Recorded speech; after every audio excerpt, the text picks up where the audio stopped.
नमस्कार, पंगत तुमच्या तुमच्या सगळ्यांचं खूप खूप स्वागत करत आहे। पंचमीचा पहिला सण आहे, तर त्यानिमित्ताने कोकणात पातोळ्या करण्याची पद्धत आहे, ती रेसिपी आज मी तुम्हाला शेअर करणार आहे। तर चला सुरुवात करूया। चून बनवण्यासाठी इथे एका मोठ्या कढईत मी 1 टीस्पून एवढं तूप घेतलं आहे।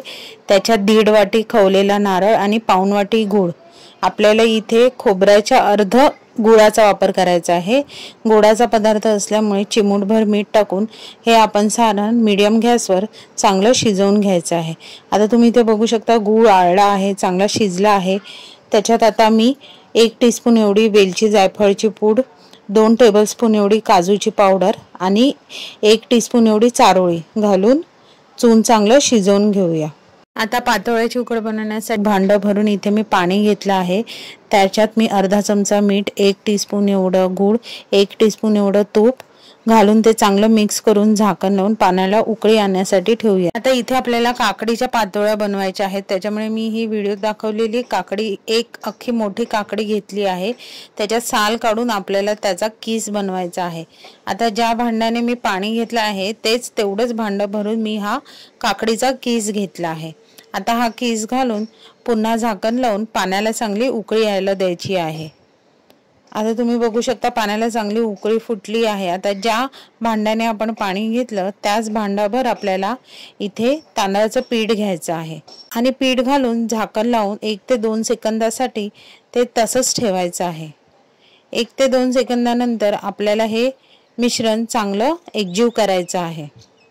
आता इथे मी गॅस मीडियम ठेवलेला आहे। मीडियम गॅसवर आपल्याला हे चांगली उकड चमच्याने चांगली मिक्स करून घ्यायची आहे आणि पुन्हा झाकण ठेवून त्याला एक वाफ आणायला द्यायची आहे। आता ही तयार झालेली उकड गरम गरम असतानाच आपल्याला मळायची आहे, पण इथे मी जास्त गरम असल्यामुळे वाटीच्या सहाय्याने इथे आपण आधी चांगली मिक्स करून घेऊया। आता इथे उकड कोमट झाली आहे, तर हाताला पाणी लावून लावून आपल्याला ही उकड मळून घ्यायची आहे। आता इथे तुम्ही बघू शकता की उकड आपली चांगली मळून झालेली आहे। तर हाताला आता मी थोडंसं तूप लावून ते पीठ चांगलं मळून घेणार आहे। तर इथे आपल्याला पातोळ्या करण्यासाठी पीठ मळून तयार झालेलं आहे। आता इथे हळदीच्या पानात आपल्याला पातोळ्या बनवायच्या आहेत, म्हणून मी इथे 7-8 हळदीची पानं घेतली आहेत। त्याची जी देठ असतात तो भाग कापून पानं अगदी स्वच्छ धुवून घ्यायची आणि आता पानाला पाण्याचा हात लावून घ्यायचा आणि एक पिठाचा गोळा लांबट आकाराचा करून त्या पानांवर ठेवून द्यायचा आणि आता तो थापण्यासाठी इथे आपण पाण्याचाच वापर करायचा, तेलाचा किंवा तुपाचा वापर करायचा नाही। पाण्याने ते इझिली पसरलं जातं आणि जेवढं शक्य होईल तेवढं पातळ आपल्याला इथे या हळदीच्या पाण्यावर हा पिठाचा गोळा थापायचा आहे। जेवढी तुमची पातोळी पातळ असेल तेवढी ती खाण्यासाठी जास्त टेस्टी लागते। तर इथे तयार केलेलं गुळ खोबऱ्याचं चून मी 1 चमचाभर एवढं घेतलेलं आहे। 1 टेबलस्पून एवढं इथे मी चून घेतलं आहे। उगीच चून जास्तही भरायचं नाही, नाहीतर ते वाफवताना ते चून सगळं बाहेर येऊ शकतं। आता हे चून मी अर्ध्या पातोळीपर्यंतच ठेवलेलं आहे। त्याला व्यवस्थित पसरवून आपण पातोळीची जी वरची साईड आहे ती त्यावर ठेवून पातोळी अगदी साईडने व्यवस्थित बंद करून घ्यायची आहे।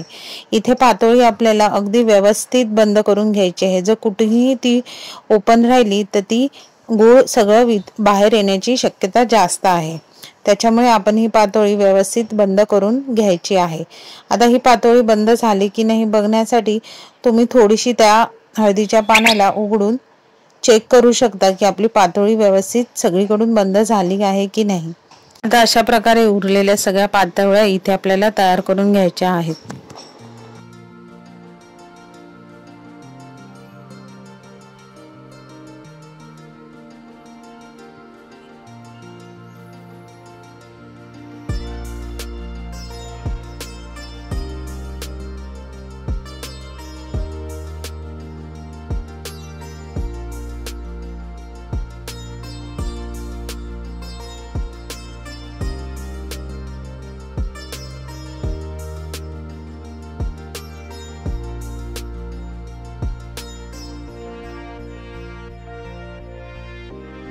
इथे पातोळी बरोबर मी एक मोदकही केला आहे।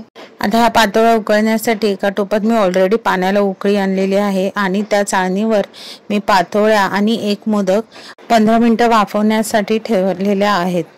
आता 15 मिनिटांनी बघू शकता तुम्ही हळदीच्या पानाचा कलर बदलला आहे, ह्याचा अर्थ आपल्या पातोळ्या चांगल्या शिजलेल्या आहेत। म्हणजे आई म्हणते की जेव्हा आपण नेवऱ्या करतो तेव्हा एक मोदक आणि जेव्हा मोदक करतो तेव्हा एक नेवरी असं नेहमी जोडीने करावं। आता तुम्हाला मी इथे एक पातोळी उघडून दाखवते, किती सुंदर दिसते आहे बघा, अगदी कुठूनही चून आपलं बाहेर आलेलं नाही।